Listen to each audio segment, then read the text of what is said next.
Olá, escritor, aqui é a Flávia Iriarte e bem-vindo ao canal do Carreira Literária. Se você está chegando agora, não deixa de se inscrever e ativar o sininho para receber as notificações sempre que um vídeo novo for ao ar. Não deixa também de seguir a gente nas redes sociais. O assunto do vídeo de hoje são arcos dramáticos.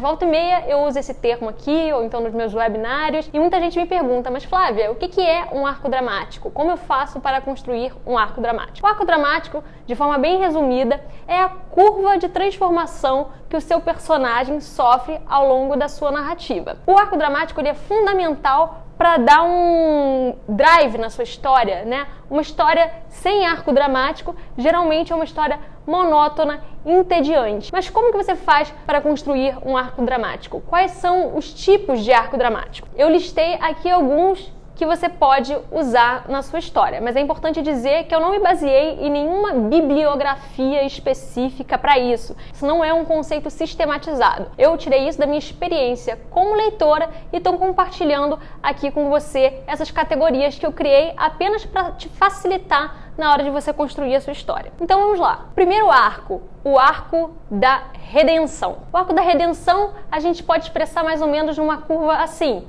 tá? O sinal está aparecendo aqui na tela para você.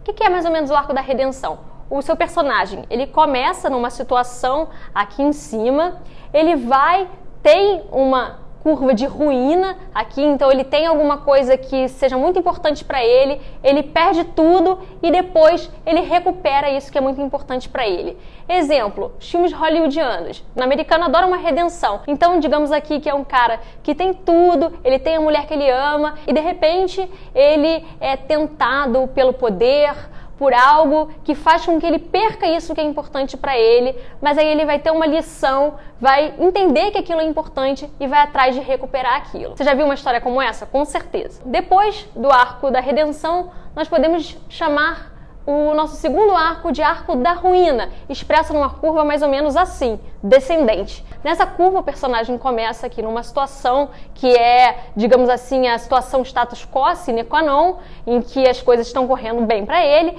e de repente ele começa tudo começa na vida dele a degringolar. Essa é a curva dos escritores pessimistas, como Philip Roth, Coetzee, ou então a curva das tragédias. A gente pode pensar aqui Desonra do Coetzee, em que o personagem principal começa numa situação que é a básica para ele é professor de uma universidade, tem tudo, de repente ele se envolve com uma aluna e começa a ruína, a decadência dele. Ele é exonerado da faculdade, ele perde toda a credibilidade, ele precisa ir ao campo para morar com a sua filha e lá acontece uma tragédia que vai tirar dele o resto de dignidade que ele tinha. Eu não vou falar mais para não dar spoilers, mas você pode pensar aí em todas as outras tragédias, como Romeu e Julieta, e daí você vai conseguir entender exatamente o que é o arco da ruína. Nosso terceiro arco seria o oposto do arco da ruína, representado por uma curva ascendente.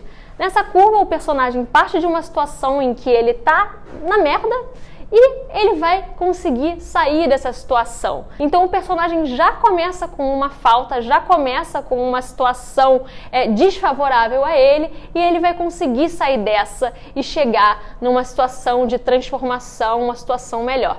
Como exemplo, a gente pode citar o livro Dias de Abandono, da Helena Ferrante, em que ela começa sendo abandonada pelo amigo, então ela já começa na pior situação possível.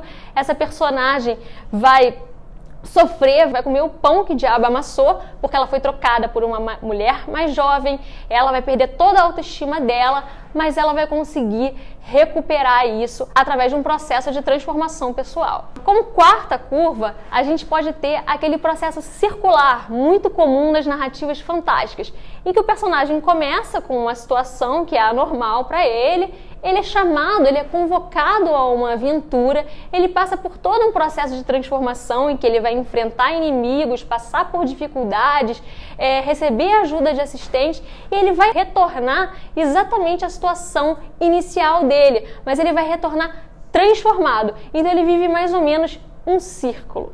Como quinta possibilidade de arcos dramáticos, a gente pode ter as múltiplas curvas. Então, um excelente exemplo é a novela do Gogol, O Capote, que eu recomendo para qualquer um. É um exemplo excepcional de como construir curvas dramáticas arrebatadoras para o seu personagem. Então, a gente tem o Akaki, que é um funcionário público, que faz de tudo para poder conseguir, economiza durante meses e meses dinheiro para ele conseguir o casaco dele, porque ele mora em São Petersburgo, uma cidade fria para diacho. Ele consegue comprar esse casaco, mas no dia que ele chega ao trabalho e é todo elogiado e as pessoas começam a puxar o saco dele porque é aquilo um status para ele, ele é assaltado logo que ele sai e perde o casaco que ele tanto demorou para poder comprar logo no primeiro dia. A partir daí, a gente começa uma verdadeira curva de ruína desse personagem. Mas, para surpresa do leitor, a narrativa não acaba aí. Depois dessa curva da ruína, o Gogol vai construir uma verdadeira curva de ascensão para esse personagem, que eu não vou contar aqui como é, para não dar spoiler do livro. Mas é uma novelinha bem curta e vale a pena você conferir. Tá aqui o link na descrição. Como último exemplo, a gente tem o que, na verdade, não seria uma curva, seria uma linha reta. Aquele personagem que começa e termina exatamente da mesma forma. Né? A gente pode ter aqui um personagem, digamos assim, entediado, como no livro do Daniel Galera, Até o Dia que o Cão Morreu, se eu não me engano, o primeiro livro do Daniel Galera, em que o personagem não sofre nenhuma transformação relevante. Ele começa dentro de casa, se envolve com uma modelo, recebe visitas, fica ali com o cachorro dele e não acontece nada de propriamente relevante, uma alteração relevante do estado emocional desse personagem. Isso pode ser uma intenção do autor, construir um personagem exatamente assim. No caso do Daniel Galera, ele estava querendo construir um personagem que era um pouco indiferente aos acontecimentos da vida e ele consegue fazer isso traçando não exatamente uma curva, mas uma linha constante para esse personagem. Então esses foram alguns exemplos de curva dramática. É claro que nós temos em literaturas muito experimentais, a gente não vai conseguir conferir exatamente os arcos tais, como eu falei aqui, mas esse não é o foco do vídeo de hoje, né? A literatura experimental a gente vai deixar para um outro vídeo. Então é isso, mas é muito importante dizer aqui que para você traçar a curva do seu personagem é fundamental que você planeje a sua narrativa. Não tem como você traçar uma curva eficiente se você não souber de onde seu personagem está partindo e aonde você quer que ele chegue. Tá? Então, a gente vai fazer vídeo, nós já fizemos, na verdade, vídeos aqui que falam sobre planejamento da narrativa, mas a gente vai voltar a abordar esse tema. E você? Como você constrói o percurso dos seus personagens? Tem alguma ferramenta específica que você usa para isso? Como que você costuma conceber a linha de transformação dos seus personagens? Deixa aqui o seu comentário, não deixa de curtir o vídeo se você gostou, de compartilhar e de se inscrever no nosso canal. Um abraço e até a próxima!